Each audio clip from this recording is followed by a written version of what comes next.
It was a quiet Saturday morning, or at least, it was supposed to be.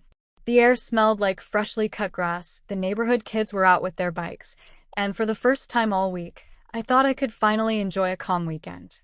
My coffee was still steaming on the porch rail when I heard the screech of tires. At first, I didn't think much of it. Our neighborhood had a lot of teenagers who liked to rev their engines, especially the ones trying to show off their new cars. But this time, the sound was sharper, faster, and followed by a deep, horrible crunch that made my stomach twist. It didn't sound like someone hit the brakes. It sounded like someone hit something. I set my mug down and ran down the steps. The source of the noise was my front yard, specifically my retaining wall, or what was left of it. There, half buried in the crumbled bricks, was a shiny white Jeep Wrangler. The front bumper was mangled, steam puffed from the engine, and sitting behind the wheel was none other than Karen's daughter, Tiffany. Everyone in the neighborhood knew Tiffany. She was 21, spoiled, and carried her mother's entitled attitude like a badge of honor. Her mom, Karen, was the self-proclaimed queen of our HOA, the kind of woman who would fine you for leaving your trash can out 5 minutes too long or for having the wrong shade of green on your mailbox. I stood there in shock, trying to process the sight. My wall, the one I'd built with my own hands 2 summers ago, was gone. A section of my flower bed had been crushed beneath the tires. The Jeep sat there, tilted, one wheel still spinning slowly. Tiffany climbed out, phone in hand, not even checking to see if anyone was hurt. Ugh, she groaned, brushing her hair from her face. Your wall just came out of nowhere. I blinked, trying to hold my composure. Excuse me? My wall's been here for years. She rolled her eyes. Well, maybe it shouldn't be so close to the street. You should move it back. I could have gotten seriously hurt. I took a slow breath. The absurdity of her tone nearly made me laugh. You drove straight into it, Tiffany. The wall didn't move, you did. Before I could say more, she was already on her phone, dialing someone with her manicured finger. Mom? Yeah, I crashed into Mr. Daniels's wall. It's totally his fault. He built it too close. Can you come here? Now. And that's when I knew this was going to turn into one of those situations. Within 10 minutes, a silver Lexus SUV came tearing down the street, horn blaring. Out stepped Karen herself, designer sunglasses, clipboard in hand, looking like she was about to inspect a crime scene. She didn't even glance at the damage before marching toward me. Mr. Daniels, she said sharply, we need to talk about your wall. My wall? I asked incredulously. Your daughter just plowed into it. Karen crossed her arms. Yes, and that wouldn't have happened if you'd followed HOA guidelines. That wall is far too close to the curb. It's a hazard. I frowned. Karen, I got that wall approved by the HOA 3 years ago. You signed off on it yourself. Her lips tightened. Well, maybe it shouldn't have been approved. Clearly it's unsafe. Look what happened. She gestured dramatically at the Jeep, which still sat half embedded in the rubble.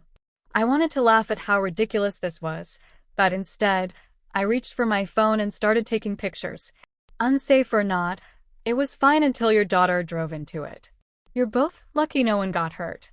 That's when Tiffany chimed in again. I told you, Mom, he built it too close. I couldn't see around the corner. I raised an eyebrow. You weren't even turning the corner, Tiffany. You came straight down the street. Karen's tone grew sharper. You don't need to talk to my daughter that way. She's shaken up. We'll be filing a claim. Good idea, I said calmly. Because I'll be filing one too. Against her insurance. Karen's jaw clenched. We'll see about that. By now, several neighbors had gathered on their lawns, whispering and taking their own photos. It wasn't every day you saw a Jeep parked halfway into someone's garden. One of my neighbors, Jim, muttered under his breath, "There she goes again," referring, of course, to Karen.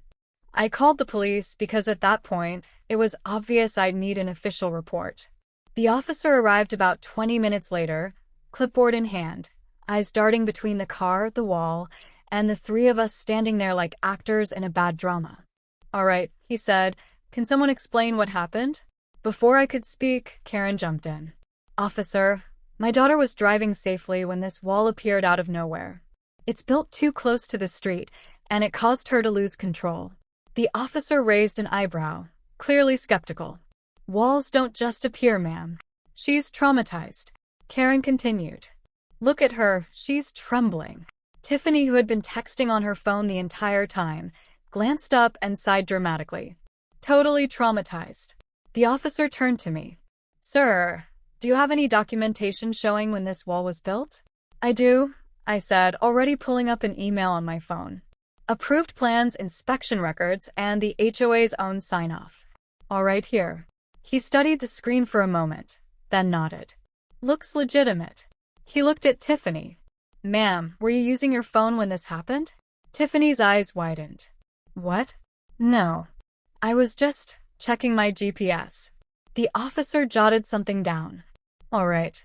I'll file the report, but from what I see, the damage clearly resulted from her vehicle leaving the roadway. Karen scoffed. That's ridiculous. We'll be taking this further.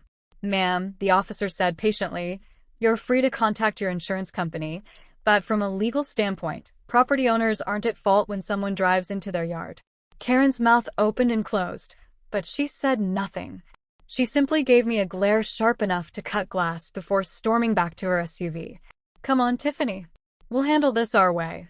The sound of the Lexus engine faded as they sped off, leaving behind a scene of chaos, shattered bricks, broken flowers, and skid marks across my driveway. I just stood there, shaking my head, knowing this wasn't the end. Because with Karen, it never was.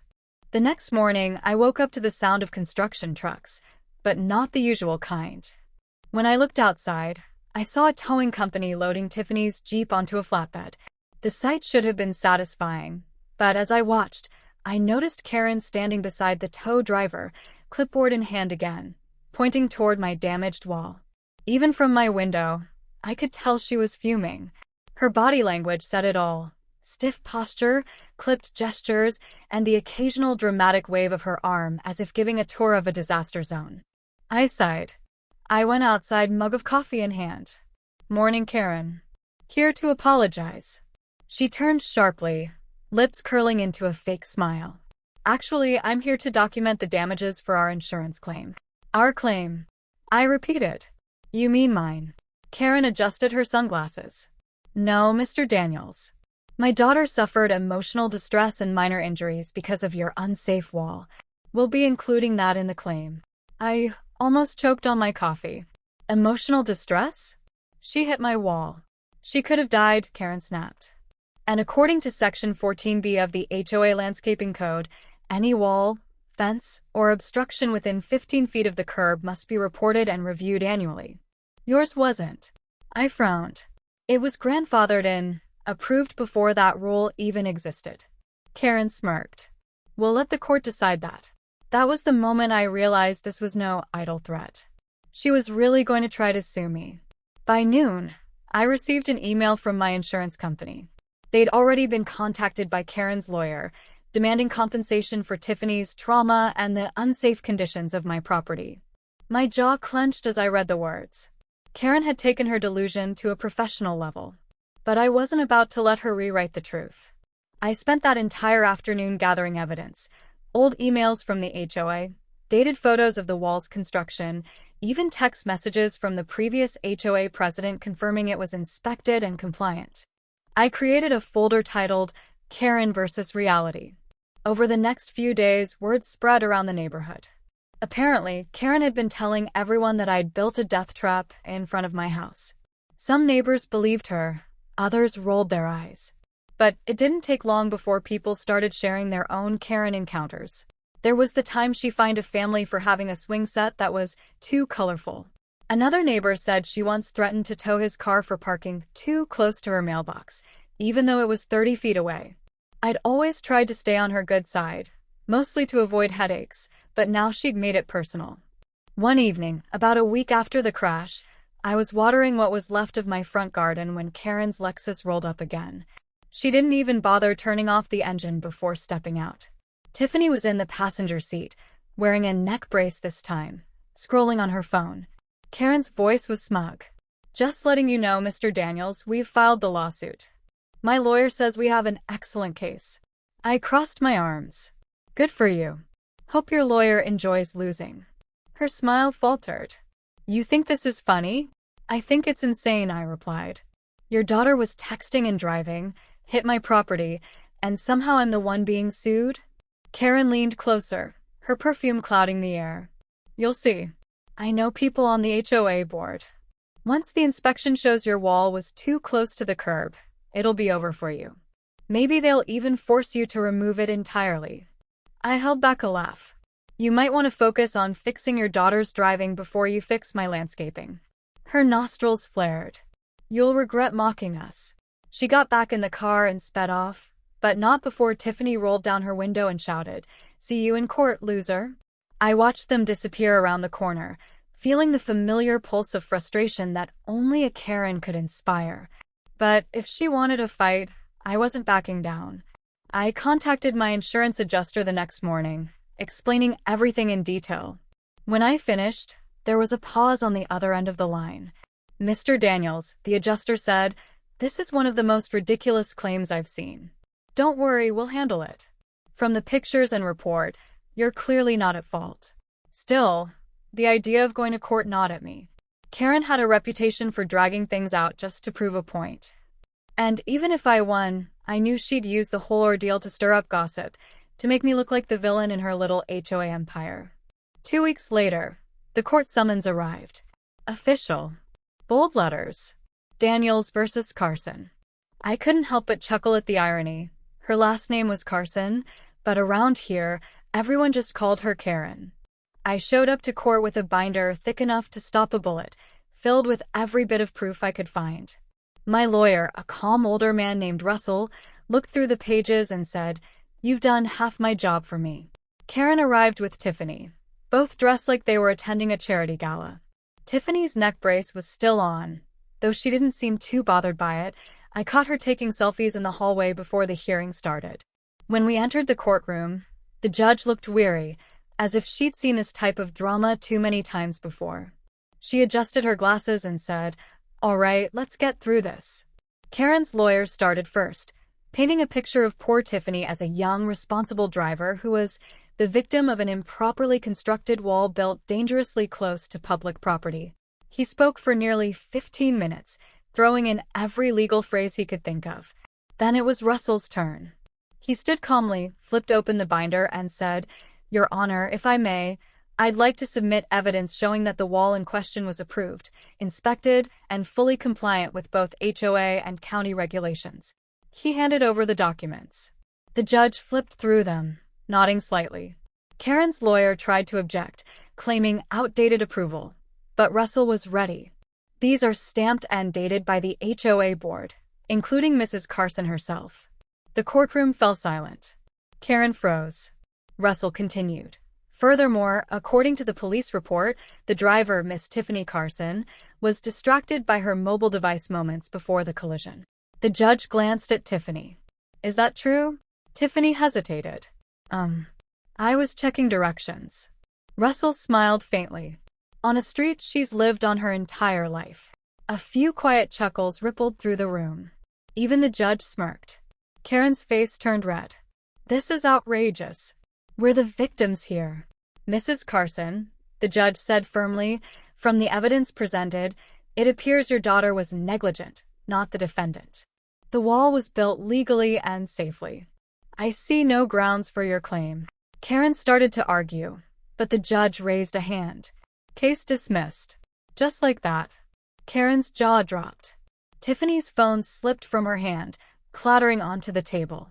Russell leaned over to me and whispered, "That's what we call poetic justice." As we left the courtroom, I could hear Karen muttering under her breath about corruption and bias. She stormed out, dragging Tiffany behind her, the neck brace now tilted sideways. The entire ordeal had lasted less than 30 minutes, and I had won. But something told me this wasn't over yet. Winning the case should have been the end of it.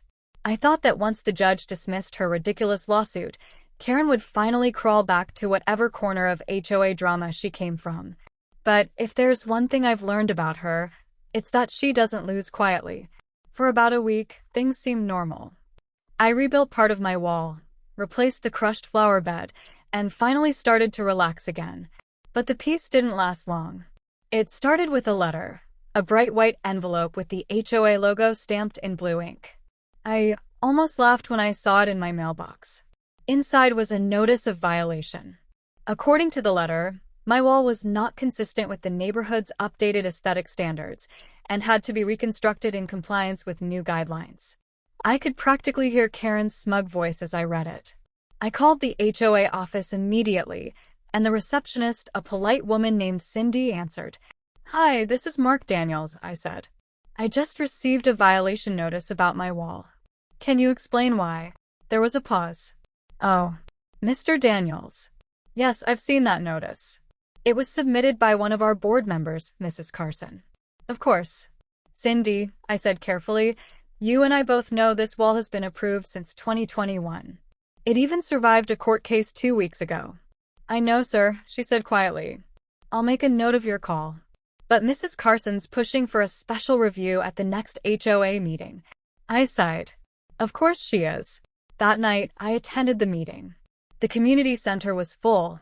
As usual, homeowners chatting, sipping coffee, pretending to care about tree trimming schedules. Karen sat at the front of the room, wearing a pastel suit and that same permanent smirk, surrounded by her small circle of followers who nodded at everything she said. When my name came up on the agenda, she adjusted her glasses and cleared her throat. "Next issue, Mr. Daniels's wall, which appears to be inconsistent with our current property guidelines and potentially hazardous to community safety." I stood up. "Karen, the wall has been there for 3 years. It was approved by you. And I just won a court case proving it's safe." Her smirk didn't fade. "Court rulings don't override HOA policy, Mr. Daniels. We have the right to enforce neighborhood standards." I scanned the room. Some of the members were nodding along with her, but others looked uneasy. They'd seen how far she was willing to go. A man in the back raised his hand. Didn't his wall get approved before the new code? Shouldn't that mean it's exempt? Karen shot him a glare that could melt steel. "The HOA reserves the right to update compliance requirements at any time." I could see where this was going. She wanted revenge, and she was going to use the HOA as her weapon. When the vote came up, the board split evenly. That meant the deciding vote was hers. Karen paused dramatically before saying, "Motion carried. Mr. Daniels must submit a reconstruction plan within 30 days. I clenched my jaw but stayed calm. "Noted. And when I appeal this decision, I'll make sure to include every detail of this meeting in my report." Her smile flickered for the first time. "You wouldn't dare." "Oh, I would." I left the meeting before she could say anything else. The next few days were filled with more passive-aggressive nonsense, anonymous notes in my mailbox about community harmony, small HOA warnings about grass length, even a citation for leaving my trash bins slightly visible from the street. Every single one had her fingerprints all over it. But then she made a mistake, one that turned the entire neighborhood against her. One morning, I caught her on camera standing at the edge of my yard, measuring my rebuilt wall with a tape measure. I watched from the window as she scribbled notes, shook her head, and snapped photos with her phone. That was it. I stepped outside, phone in hand, recording the entire thing. "Morning, Karen. Need help with your math?" She jumped, clearly startled, then tried to recover her composure. "I'm documenting noncompliance for the HOA records." I gestured toward her clipboard. "Looks more like harassment." "I already have approval from the board." "You're not an inspector, Karen. You're just trespassing." Her tone sharpened. "This is community property." "Really?" I pointed to the brick line. "Because this side of the wall is mine." "Step off." She glared, her face twitching with restrained anger, but for once, she didn't have a comeback. She stomped back to her car, muttering something about ungrateful neighbors. I posted the video on the neighborhood social page with the caption, "HOA president caught trespassing to measure compliance. Anyone else getting strange letters lately?" Within an hour, the post exploded. Dozens of comments poured in from neighbors sharing their own Karen horror stories. She told me my wreath was too large for community uniformity. She fined me $50 for leaving a bike in the driveway for 10 minutes. She said my dog's barking disrupted HOA harmony. By the end of the day, the post had hundreds of reactions, and most of them were laughing emojis.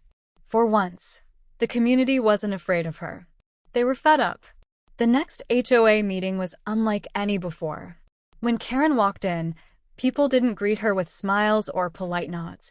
They turned away, whispering behind their hands.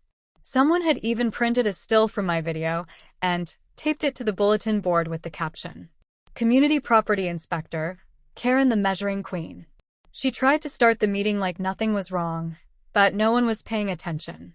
When she brought up another violation list, the room erupted. "Enough, Karen," one homeowner shouted. "You've been targeting people for months." "She's harassing us," another woman added. Karen tried to maintain control, tapping her clipboard like a gavel. "Order. We're maintaining standards here." But no one listened.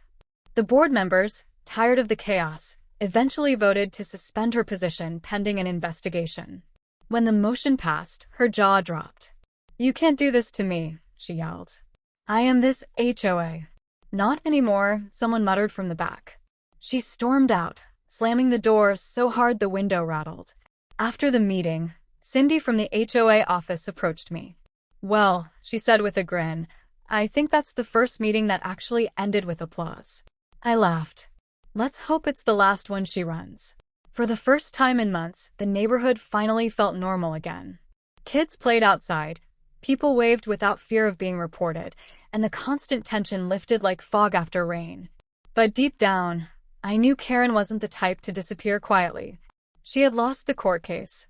She had lost the HOA seat. And people like her? They don't accept defeat. They look for revenge. For a while, things were calm again. After Karen's public humiliation at the HOA meeting, I thought the storm had finally passed. The neighborhood was lighter, friendlier.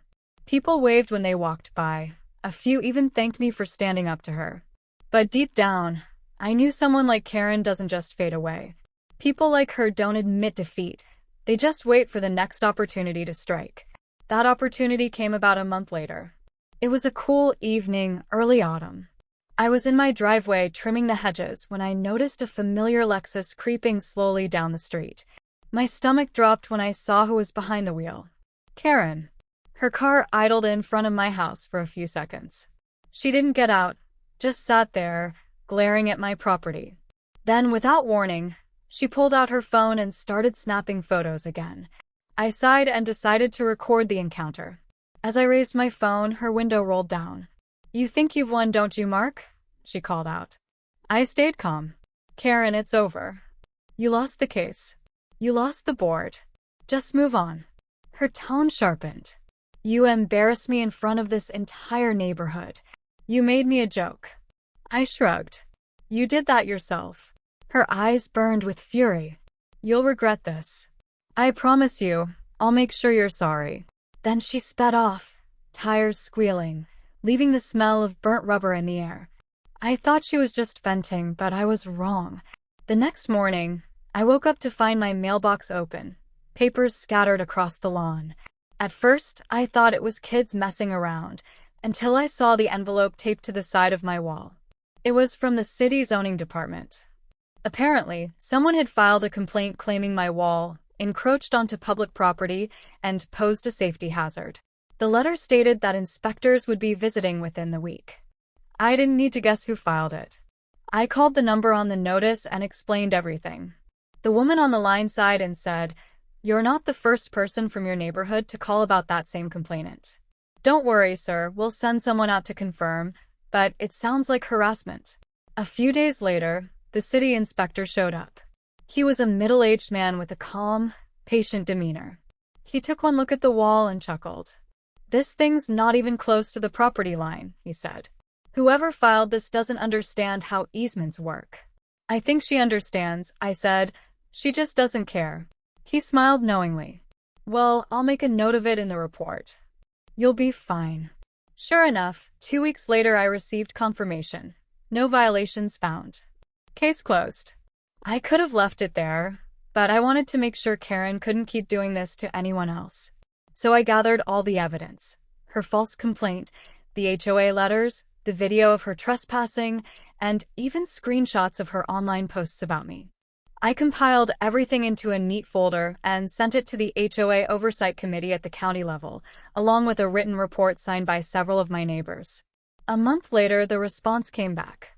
The committee had reviewed her conduct and ruled that she'd violated multiple HOA ethics clauses and engaged in harassment toward other members. Her HOA privileges were officially revoked indefinitely. No voting rights. No board participation. No authority. When the notice went out to the neighborhood, everyone saw it, and for the first time, Karen couldn't hide behind her clipboard or her rules. That same evening, I stepped outside to get the mail and saw her walking her small dog past my house. She didn't look the same. Her usual polished composure was gone. No sunglasses, no confidence. Just quiet anger simmering beneath the surface. Our eyes met for a brief moment. She slowed her pace, clearly debating whether to say something. For a second, I thought she'd apologize, but instead, she muttered, "Enjoy it while it lasts." I smiled. I plan to. She walked off without another word. From that day on, she mostly kept to herself. Her Lexus sat in the driveway more often than not, and the once frequent HOA meetings became peaceful gatherings again. Tiffany moved out a few months later. Rumor had it she totaled another car after running a red light downtown. This time, though, no lawsuits followed. Maybe even Karen had learned her lesson. A year passed. My walls stood stronger than ever, surrounded by freshly planted flowers. Neighbors still joked about the Great Jeep incident, and someone even gave me a small metal sign as a gag gift that read, "Wall 1, Jeep 0. It hung proudly beside the mailbox. One evening, as I was grilling in the backyard, my neighbor Jim came over with a beer and said, "You know, Mark, this place finally feels like a community again. No more Karen patrols. No more stupid fines." I grinned. "Yeah. Took a few bricks and a courtroom, but we got there." He laughed. "You think she'll ever come back to her old ways?" I shrugged. "Maybe. But now everyone's seen her for who she really is. If she tries anything again, she'll be the one getting the violation notice." We clinked our bottles, watching the sunset glow over the neighborhood. It was peaceful, the kind of quiet I'd been craving since that first crash months ago. Sometimes I still think about that morning, the sound of tires, the crunch of bricks, the start of it all. It's funny how one reckless act set off a chain reaction that changed everything. But if there's one thing I've learned from this entire ordeal, it's that standing up to people like Karen isn't about revenge. It's about boundaries. Literal and metaphorical ones. Because once you let an entitled person decide where your wall should stand, they'll never stop trying to move it. And mine? It's staying right where it is.